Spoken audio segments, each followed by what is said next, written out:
So without further ado, we have a fantastic session planned. I'm going to turn the panel over to Denise.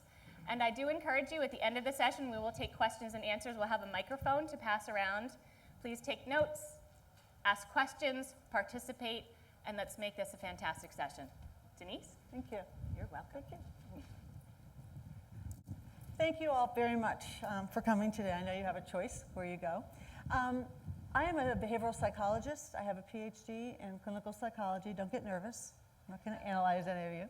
So what I want to talk to you today about is about the behavioral aspect of getting comfortable working with couples. We have content experts here, and I don't want to take up too much time. I told them they can pull me off with a cane if I speak too much.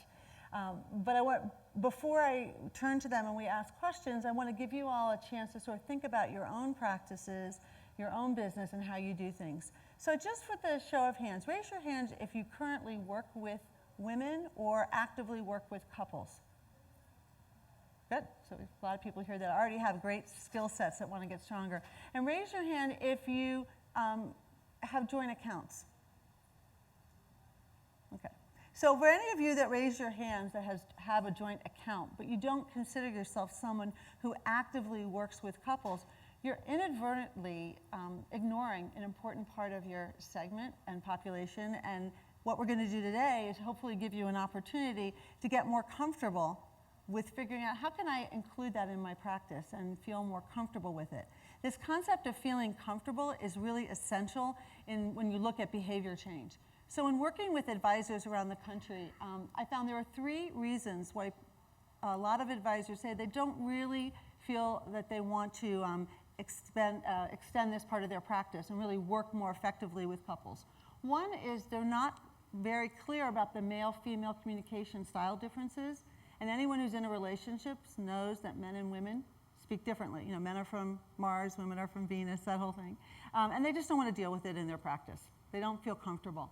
The second is they really don't have a great sense of the gender differences in financial perspective and how men and women make decisions differently. And the third, and I think this is the area that really creates a lot of discomfort, is they don't want to be in the middle of a potential conflict. If they bring in a couple and they're working with a couple, and I don't know, any of you have ever thought about money with your partner or had a difference of opinion? So you have the potential for conflict.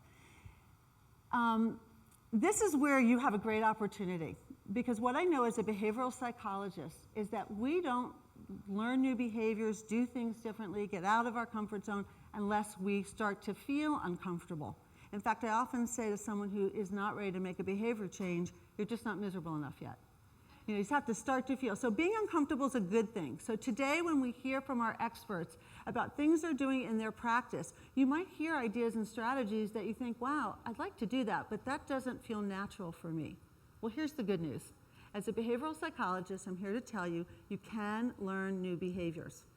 Here's the bad news. It's a lot of work and a lot of effort. But let's talk about how you can do that. What I know as a behavioral psychologist is a few things. One, no matter how interesting today is, and I hope it is, or how interesting the last session was, or anything else you learn in the next few days, no matter how enthusiastic you are when you go home, you will forget 90% of what you've learned in the next 2 days, unless you actively make a decision to identify certain behaviors and to incorporate them into your what we call behavioral repertoire, figure out how you're going to start doing it, and stay focused and committed.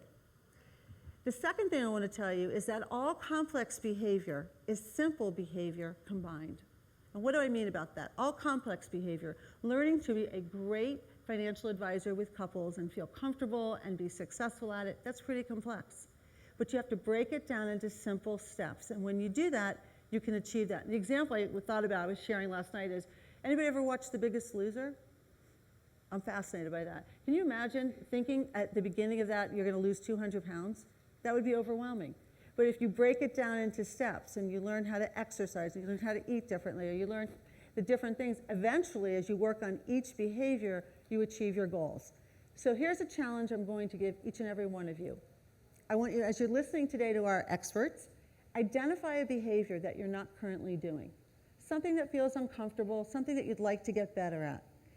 After you identify that behavior, if you're willing to do one of two things, we have an amazing program that I have had the privilege to help develop that actually has a behavioral workbook that you can go look at and see how can I learn strategies for these different behaviors.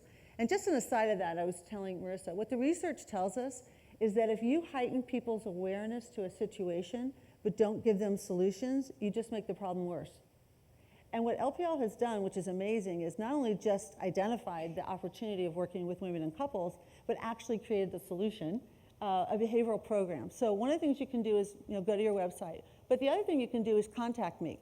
And if you're willing to contact me and email me, and my email, I think, address is going to be up here, I will help you create a behavioral plan to engage you, to figure out how you can put that strategy into your practice and utilizing the workbook as well. So I don't want anyone leaving here today with at least identifying one behavior that will be worth your time sitting here this next hour. So thank you. So what the format will be today is that we're going to have 4 questions. Our advisors, who are experts who are currently engaging with couples and women comfortably and successfully, will share their insights. And then at the end, we'll open up to questions.